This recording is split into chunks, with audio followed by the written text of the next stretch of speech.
banyarwanda ariko twashize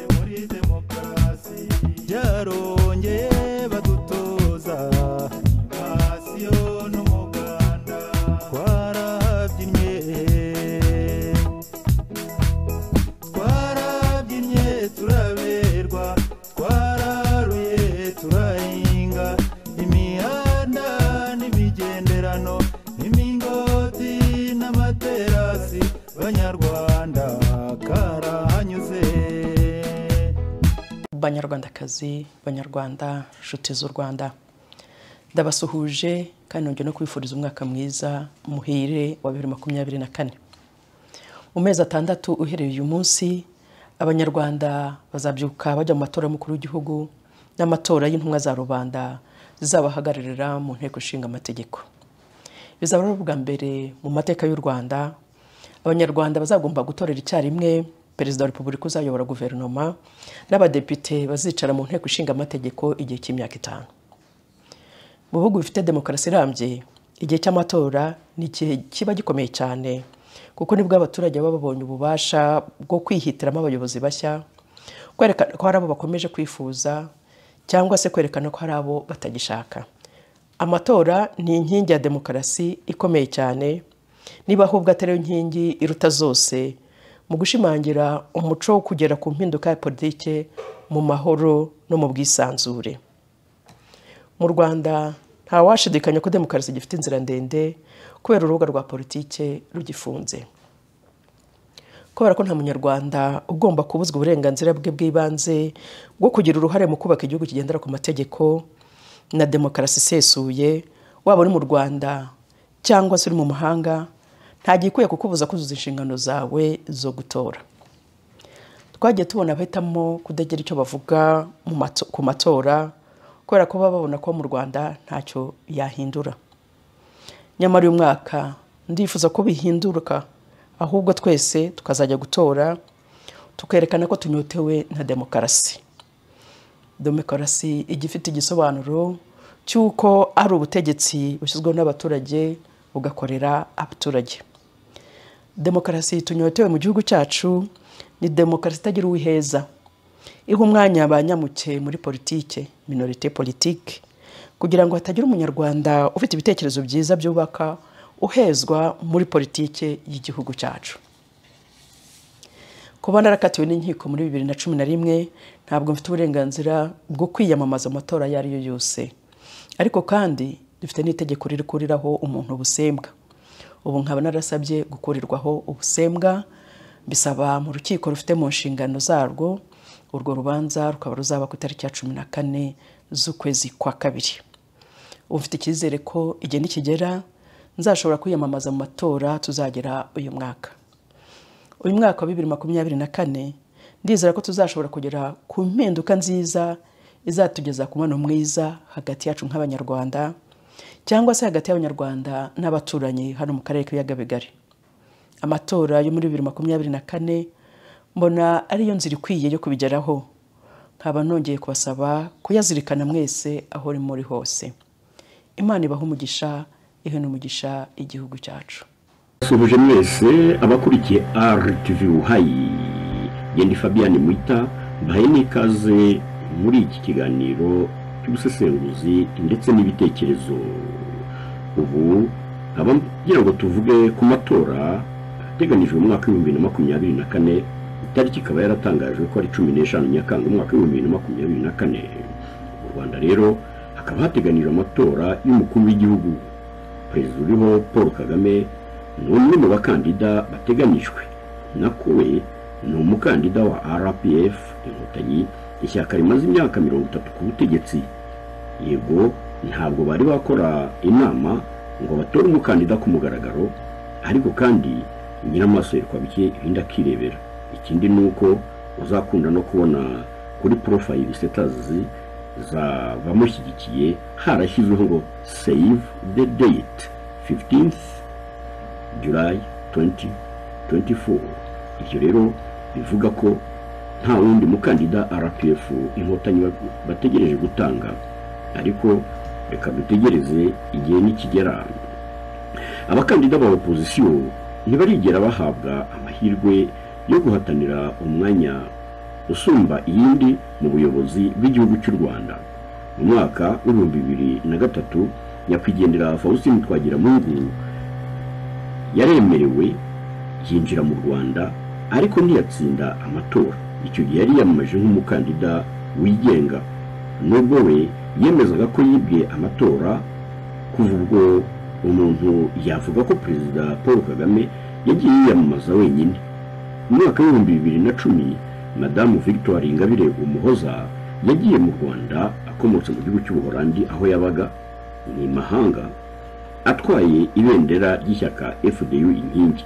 Nyamara ntibyamuhiriye kuko iryo shyaka ntabwo ryigeze ryemererwa mu gihugu cy'u Rwanda, ahubwo nawe yemwe yahise afungwa amaramo imyaka 8, aza gufungurwa ku mbabazi za Perezida wa Repubulika atarangije igifungo cy'imyaka 15 yari yakatiwe n'inkiko zo mu Rwanda.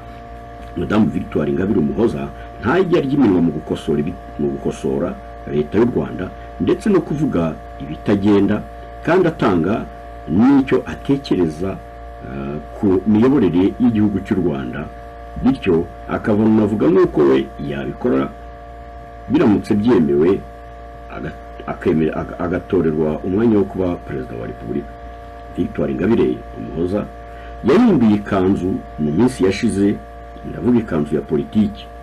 Ubwo yashinze ishyaka rya Darufa Umurinzi, naryo kugeza amagingo ya ritigeze ryemererwa gukorera mu gihugu cy'u Rwanda. Abayoboke ba Madamu Victoire Ingabire barimo n'abamufashaga kuyobora iri shyaka rye barishwe, abandi baburiwe irengero kugeza amagingo aya, nk'uko byamugendekeye nyine no muri rya shyaka rya FDU inkingi yinjiranye mu Rwanda. Nk'uko abivuga mu butumwa yarayatanze, Victoire Ingabire Umuhoza afite ubusembwa bumubuza kuba umukandida ku mwanya wa Perezida wa Repubulika ku matora ateganyijwe ku itariki 15 Nyakanga mu mwaka wa 2024. Ariko kandi ngo ntabwo araheba, ko aracyafite nanone icyizere yuko ngo hari itegeko rimurengera, ku buryo yizeye ko ku itariki ya 14 Gashyantare mu mwaka wa 2024 urukiko ruzasuzuma ubusabe bwe bwo gukurirwaho inzitizi zo kwiyamamariza umwanya wa Perezida wa Repubulika. Ese amahirwe ye arangana iki? Ibyo ari byo byose ariko uwamukuye muri gereza aracyafite ububasha n'ubushobozi bwo kumukomorera agahatana nawe mu matora, maze demokarasi kimakazwa n'abaturage bagahabwa amahirwe yo guhitamo abakandida barenze umwe. Undi mukandida ufite inzozi zo kuyobora u Rwanda ni Padiri Thomas Nahimana. Ntabwo ari mushya muri politiki z'u Rwanda, kandi nawe ntabwo ari agafu k'ivugwa rimwe. Ndashaka ngaha no kuvuga ko yakoze agashya muri politiki nyarwanda. Nyuma yo kugerageza inshuro ebyiri zose zo kujya kwiyamamariza kuyobora igihugu cy'u Rwanda, akimwa uburenganzira bwo gukandagiza ikirenge ku butaka bw'u Rwanda, yagaruriwe i Nairobi muri Kenya. Ubuyobozi bw'indege yari mutwaye bumaze guhabwa agasopo ko iyo ndege itari bwemererwe mu kirere cy'u Rwanda itwaye Padiri Nahimana n'abari bamuherekeje, ndetse ni Buruseli mu Bubiligi. Ubwo none kompanyi yari yaguriyemo tiki mujyana i Kigali yamubwiye ko babujijwe kumutwara. Padiri Nahimana yashinze guverinoma ikorera mu buhungiro izwi nka guverinoma Rwandaise Exil.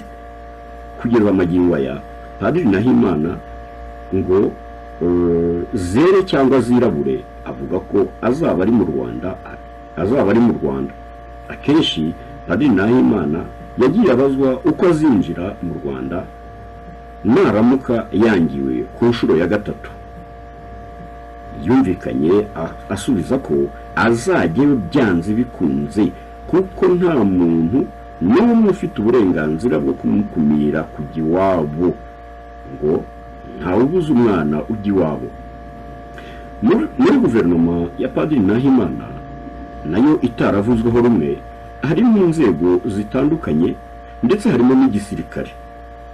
Yemwe mu minsi yashize yatanze n'amapeti kugeza no ku ipeti ryo hejuru ya Lieutenant General.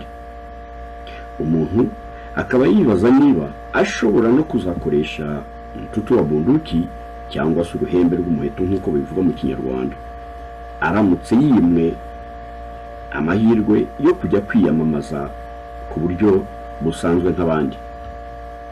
Undi mukandida uri muri bane bategerejwe kandi bamaze kwerekana yuko babishaka banabishoboye mu kuzajya mu kibuga cyo guharanira umwanya w'ikirenga mu Rwanda ni Habineza Frank Dr. Uyu akaba ari umudepite mu nteko ishinga amategeko y'u Rwanda, akaba akuriye ishyaka The Green Party. Nyuma yo gutangaza ko aziyamamariza kuba umukuru w'igihugu mu matora ataha, Dr. Frank Habineza yarokoze impanuka itaravuzweho rumwe mu mwaka ushize. Ngaruka kuri Madamu Victoire Ingabire Umuhoza. Uyu aramutse adakomorewe, Nahimana Thomas ntafungurirwe amayira, mu kibuga haba hasigaye amafarasi 2 gusa.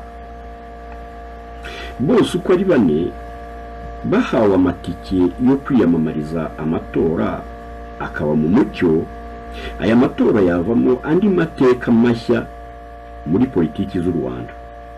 Abenshi mu bavugira hanze y'itangazamakuru bemeza ko Madamu Victoire Ingabire Umuhoza yubatse politiki mu gihugu imbere no hanze, naho Padiri Nahimana nawe akaba akomeje kwerekana imitsi mu kubaka izina rye mu mpunzi, abicishije muri guverinoma yashinze ishobora kutazagwa neza ishyaka rya RPF Inkotanyi mu rwego rwa diplomasi. Aha sinirengagije ko hari andi mashyirahamwe nayo ndetse n'amashyaka ya politiki atari yagira icyo avuga niba azatanga abakandida.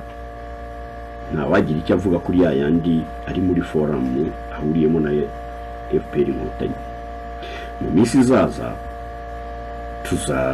tuzabaza icyo ayo mashyaka yandi cyangwa se n'amashyirahamwe ya opposition nyarwanda ateganya cyangwa se atekereza ku matora yo ku itariki 15 Nyakanga umwaka wa 2024. Urubuga n'urwa buri wese mu gutanga ibitekerezo. Ye ndi Fabiani Mwita, naho ubutaha rero.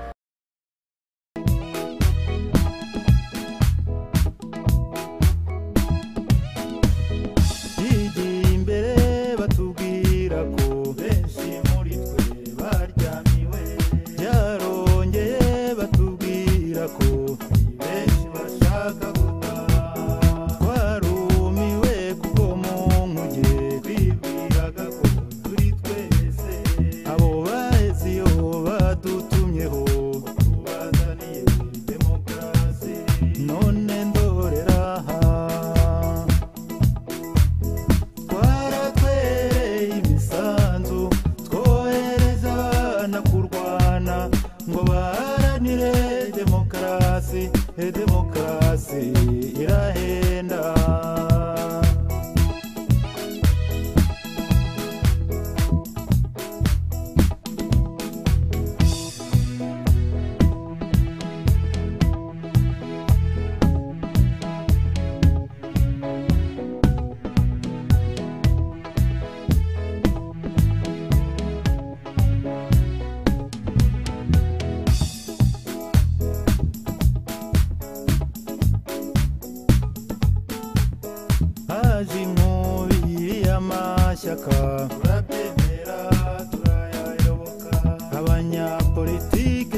ikora mu nda abaturanyi n'abakunzi mu nsengero no mu mashyamba turabumba turatsemba demokarasi irahenda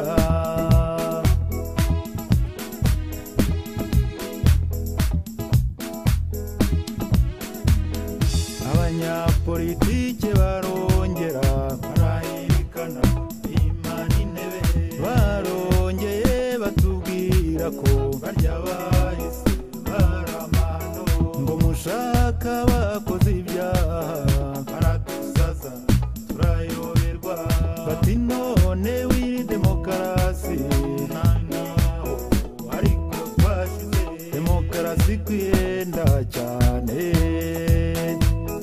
demokarasi twicira abana demokarasi twanduza icyaha demokarasi twiciye igihugu demokarasi dutwara ababyeyi rwose irahenda irakanyagwa